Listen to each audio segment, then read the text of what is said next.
Chapter 6. Here I am. Fear me. Consciousness crept back to Dirk, his eyes strained to open, but they continued to slam shut in protest at all the pain.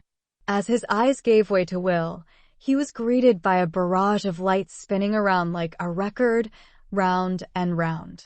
Disorientation took a strong hold of him, and he struggled to keep his lunch down, but then suddenly realized that his stomach was empty. It made no difference anyway.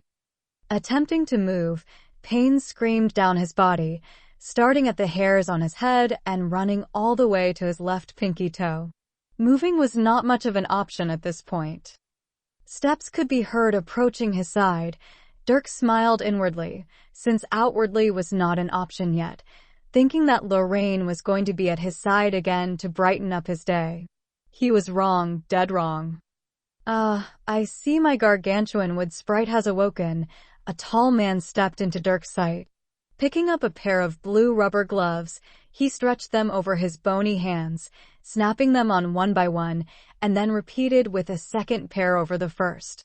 He wore what first appeared to be a red lab coat. Red's an odd color, isn't it? Taking in that sight for more than a second, he came to the realization that it was blood that painted the coat red. Mind still reeling in pain, he picked up on the term wood sprite. Speaking through clenched teeth, Dirk forced a response. Oh, and what does that make you, my fairy godfather? My name is Denver Cowell. I'll be your torturer today, he said as he picked up a syringe from a tray filled with a plethora of intimidating and frightening tools, sticking it into Dirk's neck. The red fluid that was in the tube forced its way into Dirk's body. The liquid felt like fire forcing its way past all the pain and standing out to say, "Here I am. Fear me." Dirk let out a cry of pain. I've just injected you with what I like to call mad truth. It's a gallimaufry of drugs. One for truth talk, and one to keep you feeling pain. Amongst other things, the torturer grew a large smile as laughter erupted from his bowels. In fact, as I extract all the information we require, I'll remove your limbs one by one, keeping you alive with a special something that I'm saving for later.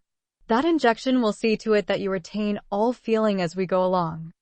With that, his heckling continued as he turned his back to Dirk and rummaged through the tools of his trade. Dirk quickly gathered what was left of his mind and put all his focus on his training in pain tolerance. Forcing the pain back out of his mind, he pushed it all the way to the back of his right buttocks. Pushing his pain threshold to an all-time high, a height he never thought would even be possible in the short years that he had spent training in it. Flexing all his muscles, Dirk struggled against the steel-reinforced table. Several of his fresh stitches started to tear. Blood vessels began to pop as the sound of bones could be heard cracking under the strain. The table started to creak in protest as wood started to splinter and crack, metal starting to bend under the mighty force exerted on it. So, by now you should be feeling the full effects of my gallimaufry. Have anything you'd like to say before we begin to dissect your tissue, removing your limbs one by one? So where did you come from, and where are they all hiding? Really now, could you just stop asking so many bloody questions? I'm trying to escape here. Escape? And just how do you suppose you will succeed in escaping? Denver responded, but was too busy to take his eyes away from his numerous tools of torture to even glance at him. I'm breaking your stupid table. Denver glanced back at the elf in puzzled confusion, dropping the scalpel in disbelief, the scalpel he had just picked up. Dirk gave one final heave with his mighty body, tearing free just as the torturer got a grip, recovering in time to run into Dirk's outstretched, already bloody fist. As Denver dropped like a rag doll, Dirk smiled to himself in victorious triumph, promptly passing out from the blood loss and, yes, pain, uncontrollable pain. Dirk. Dirk. A disembodied voice calling out from the darkness slowly began to pull Dirk back to consciousness, back from the brink. Pain still holding a firm grip on him, looking around, Dirk took stock of his surroundings. Still in the torture room, Denver's body lay motionlessly on the ground. Dirk slowly pulled himself beside the body, Taking the time, he checked for a pulse. Positive. Of all the people to survive, it had to be this one. It had to be him. Fighting the urge to finish him off, Dirk began to struggle to his feet. With a loud groan, Dirk managed to stagger over to the table that was filled with tools of torture, looking for what Denver had to have been referring to, what would have kept him alive during the torture that was just cancelled. Shame to have all this equipment go to waste. In the low light of the room, Dirk spotted a faint reddish glow emanating from a lonely jar. The jar looked to contain what would appear to be a feather. Odd, you'd think a feather would be the last thing to be luminescent. The feather looked to be old, not a lot left of it either, probably cut down or left over from a larger size. The feather was missing lots of hair. So, let's see if there's a label. This jar must at least have a label. Dirk looked all over the jar for some sort of information. What was found was barely visible. The ink faded through time. The jar looked stained with bloody fingerprints. Well, this looks promising at least, though what do I do with it? Smashing the jar on the floor and collapsing beside it, Dirk clutched it in his hand and bit off a chunk. Half of the ancient feather disappeared down his throat. It tasted horrible. The thought of eating a feather. What a dumb idea. What was he thinking? Suddenly his joints felt as if they were on fire, blood boiling, skin started turning red, and then it happened. Fire sprang from all his wounds, looking like some kind of Dirk fireworks display. The light show was a sight to behold. Too bad the only one around to see the display was unconscious. Dirk was just about to let out a fire-bound scream when he realized that there was no pain whatsoever to be found. Looking down at his hands, his eyes uncovered more truth. The smoke was clearing, leaving behind a body, vacant of clothes. A toned, chiseled, and naked body was the truth that greeted him.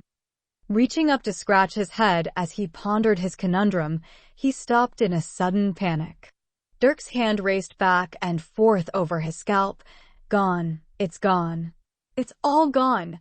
Dirk had discovered that his hair had taken its leave, going on a long vacation, hair that had taken his clothes along for the journey. Dirk calmed down after a moment of mourning for his loss.